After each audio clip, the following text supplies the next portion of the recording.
Hello friends, कैसे हैं आप सब। आई होप आप लोग सब ठीक होंगे।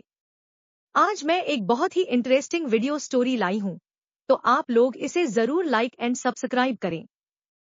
बेटा तू बच्चों का नाश्ता बना, इतने में इन्हें तैयार कर देता हूँ, फिर तू पंकज का लंच लगा दियो, मैं इन्हें बस तक छोड़ आऊंगा।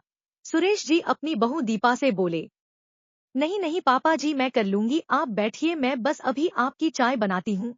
दीपा बोली। अरे बेटा बन जाएगी चाय, मुझे कौन सा कहीं जाना है। तू पहले इन सब कामों से फ्री हो, तब तक मैं इन शैतानों को रेडी करता हूँ। सुरेश जी हंसते हुए बोले।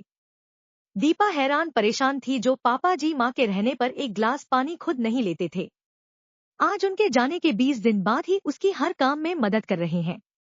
असल में दीपा के परिवार में दीपा के पति, सास, ससुर और 2 बच्चे, 6 साल का दिव्या और 3 साल की आदित्य थे। जब से दीपा शादी होकर आई तब से ही उसकी सास ने उसे बेटी की तरह रखा, घर के कामों में सहयोग दिया।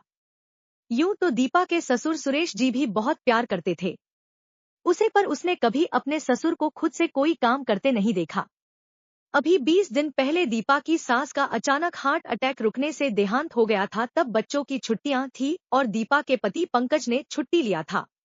आज सभी वापस से जा रहे थे, क्योंकि पंकज का ऑफिस दूर था तो उसे जल्दी निकलना पड़ता था, और सुरेश जी रिटायर हो चुके थे तो घर में ही रहते थे। लाओ बेटा बच्चों का दूध दो, सुरेश जी बच्चों को तैयार करके बोले। बच्चों का दूध और टिफिन दे दीपा पंकज का खाना पैक करने लगी, साथ साथ उसका नाश्ता भी तैयार कर रही थी, और एक गैस पर चाय चढ़ा दी उसने। लो पंकज तुम्हारा नाश्ता और पापा जी आपकी चाय। आप नाश्ता तो अभी देर से करोगे, दीपा बोली। दे ही दो बेटा, तुम्हारा भी काम निपट जाएगी वरना दोबारा रसोई चढ़ानी पड़ेगी, सुरेश जी मुस्कुराते हुए बोले। सुरेश जी रोज दीपा की ऐसे ही मदद करने लगे। दीपा को कभी कभी बुरा भी लगता और वो मना करती, पर वो प्यार से उसे कहते, कोई बात नहीं बेटा, सुनो आप पापा जी से बात करो ना, कोई बात है जो उन्हें परेशान कर रही। एक रात दीपा पंकज से बोली। क्यों, कुछ हुआ क्या, पापा ने कुछ कहा तुम्हें, पंकज बोला।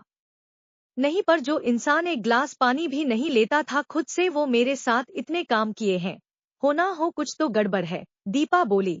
अरे तुम्हें कोई परेशानी हो तो तुम खुद पूछ लो ना, पंकज बात टालता हुआ बोला। पंकज तो सो गया, पर दीपा को नींद नहीं आ रही थी। वो उठकर बाहर आई तो देखा पापा के कमरे की लाइट जल रही है। पापा जी आप सोए नहीं अब तक, तबीयत तो ठीक है आपकी, दीपा कमरे का दरवाजा खटखटाकर बोली।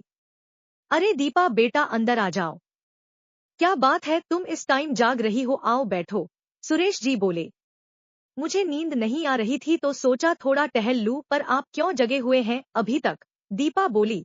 बस ऐसे ही बेटा, मुझे भी नींद नहीं आ रही थी, सुरेश जी बोले। पापा आपसे एक बात पूछनी थी, दीपा हिचकते हुए बोली। हाँ बेटा बोली, संकोच क्यों कर रही हो, सुरेश जी बोले। पापा जी मुझसे कोई गलती हुई है क्या, आप मुझसे नाराज हैं या मेरी कोई बात बुरी लगी आपको, दीपा बोली। नहीं तो बेटा, पर क्यों पूछ रही तुम ऐसा, सुरेश जी हैरानी से बोले। पापा जी इतने दिन से देख रही हूँ आप मेरी हर काम में मदद करते हैं, जबकि मम्मी जी के सामने आप एक ग्लास पानी भी नहीं लेकर पीते थे, दीपा सिर नीचा कर बोली। हाँ हाँ हाँ, तो तुम्हें लगा मैं तुमसे नाराज हूँ। देखो बेटा, जब तक तुम्हारी सास थी वो तुम्हारी मदद करती रहती थी, अब वो नहीं है तो मुझे दोहरी जिम्मेदारी निभानी है मेरे लिए, जैसे पंकज वैसे तुम, जैसे मैं उसकी सुख सुविधाओं का ध्यान रखता हूँ तुम्हारा रखना भी मेरा फर्ज है, सुरेश जी बड़े प्यार से बोले। पापा जी, दीपा आंखों में आंसू भर केवल इतना बोली। हाँ बेटा, अब माँ और बाप दोनों की जिम्मेदारी मुझे उठानी है। तुम्हें सुबह इतने काम होते पंकज भी मदद नहीं कर पाता है तो मेरा फर्ज है कि मैं अपनी बेटी की थोड़ी मदद कर उसकी कुछ परेशानी तो हल कर सकूं, समझी बुद्धू। मैं नाराज नहीं हूँ तुमसे और ना ही कभी नाराज रहूंगा, सुरेश जी प्यार से दीपा का सिर पर हाथ फेरते बोले। दीपा अपने ससुर के गले लग गई। आज उसमें अपने ससुर में अपने मृत पिता नजर आ रहे थे। सच में पिता पिता ही होता, फिर चाहे ससुर के रूप में क्यों ना हो। तो फ्रेंड्स, कैसी लगी हमारी आज की यह स्टोरी वीडियो, हमें कमेंट करके जरूर बताएं। स्टोरी वीडियो किसी भी वजह से आपको पसंद आया हो तो लाइक एंड सब्सक्राइब किए बिना ना जाए। आपका दिन शुभ हो। धन्यवाद।